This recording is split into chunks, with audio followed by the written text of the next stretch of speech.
Welcome and hello. This is a video tutorial on HEC ResSim, and in today's lesson, I'm going to describe hydropower rules.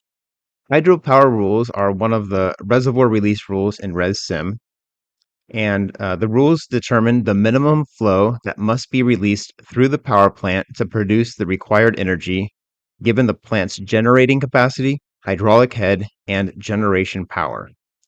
On the screen, you can see the reservoir network. I'm in the reservoir network module. And once I've got the reservoir tool selected, I'll right click and hit Edit Reservoir Properties. This brings up the Reservoir Properties box.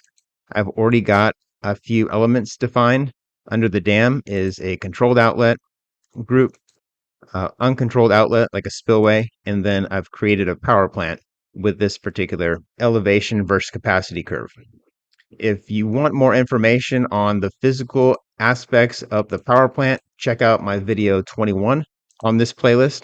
I describe more about the physical aspects of the power plant. So let's head over to the operations tab. I've already set up an operations set and a few zones here. Then we're going to go ahead and add a new rule. Let's add it to zone B by right clicking zone B and then add new rule. And what we're going to do is target the power plant as our element. And once we select power plant, we have rule types, the usual suspects like release function, flow rate of change, script, and prescribed release are here. But we also have 4 power plant related rules, which I'm going to talk about in this video.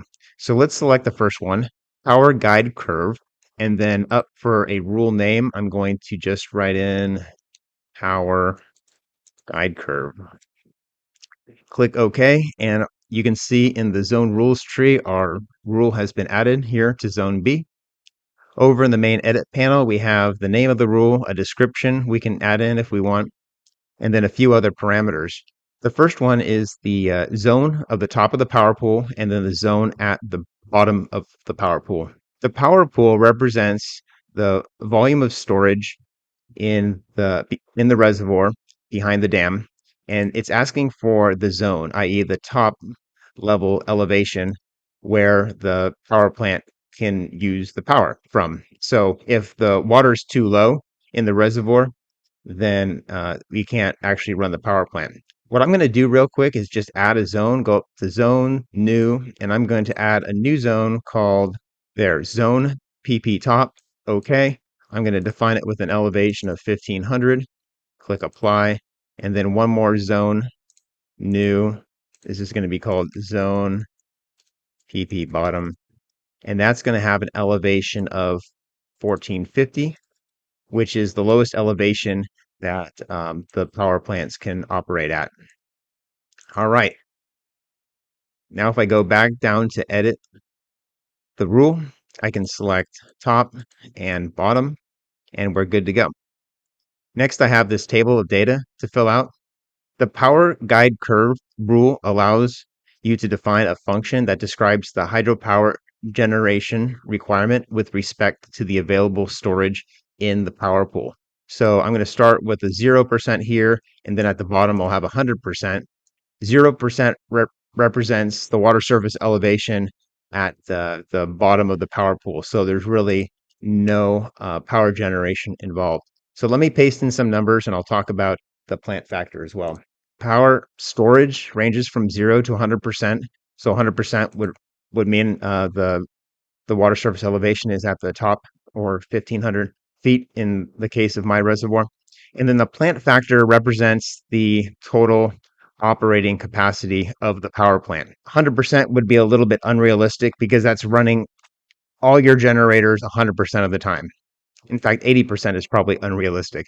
The user's manual gives the example of 25% plant factor, which would be the same as running your entire power plant 100% capacity for 25% of the time, or 6 hours of the day. But a 25% plant factor could also mean running your power plant at 25% capacity 100% of the time, or any other variation like 50% capacity half the time. So that's what plant factor refers to. Most likely that will increase as your percent power storage increases. The last part of the guide curve to mention is this power generation pattern button down here in the bottom right. If you click this, it allows you to assign the power generation throughout the 24 hours of the day. I'm pasting in some numbers now, and now we see zeros and ones. This doesn't have to add up to any particular number, but ResSim will calculate and normalize these numbers accordingly. So 0 represents no power generation requirement, and 1 represents power generation requirement. So right now I have ones for 8 a.m. through 5 p.m. in this particular schedule.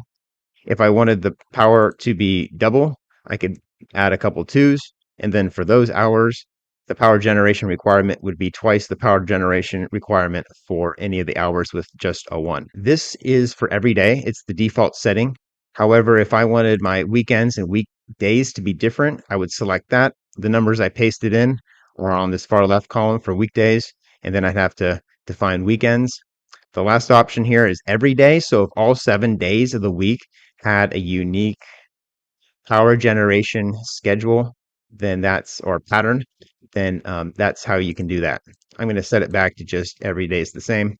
At the top here, we have seasonal variation. So this is every day is the same, 365 days a year. However, if we had seasonal variation, we would click this checkbox and be able to change the date as specified. When we click edit, it will give us a dialog box, and we can just add in new dates and click OK.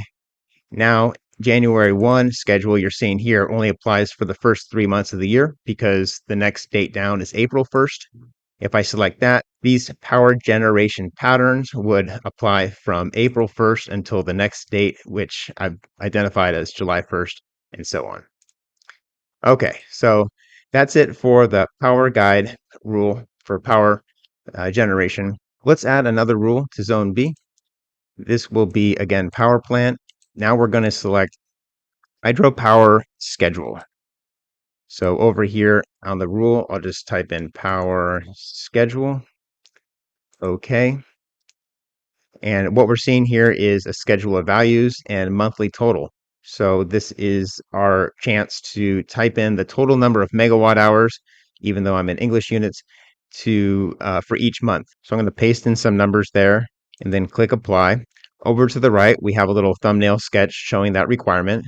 So for instance, if we expect higher flows and releases in the late spring, early summer months, we could also expect higher power generation numbers. If you click this options button, it gives you a lot more flexibility as to how you can enter in those required power.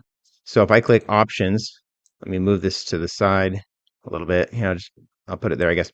Right now I have monthly specified, but I can also do seasonal, which if I click OK, it gives me the option to type in specific dates, not just once a month. I'm going to change that back though. All right. My next option is to specify not the monthly total power, but I could do weekly total power in megawatt hours, daily total power, or use that same plant factor we saw and used with the guide curve power rule. So if you select weekly, then you can also specify which day of the week starts the week, and then down at the bottom, period over which generation requirement is satisfied. Each time step is the default, but you can also change it to daily or weekly.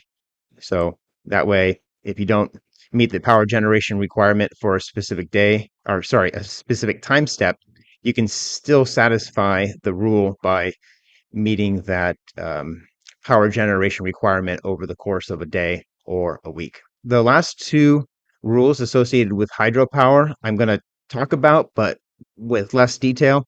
Let's add a rule, click power plant, and then hydropower system schedule. The hydropower system schedule rule type is just like the schedule rule type, except the difference is it involves multiple power plants from multiple reservoirs. So if you had a more complicated network with more reservoirs, then you could create a rule and multiple reservoirs could reference that rule and work together to satisfy a particular power requirement. And then the last one is the time series requirement. For time series requirement, it allows the user to define an irregular schedule of hydropower requirements by providing time series data. So these are the four hydropower rule types that can be assigned to a power plant in ResSim. It's important to know power plants and how to schedule them and build them and develop their rules because it's a huge part of ResSim and reservoir operations.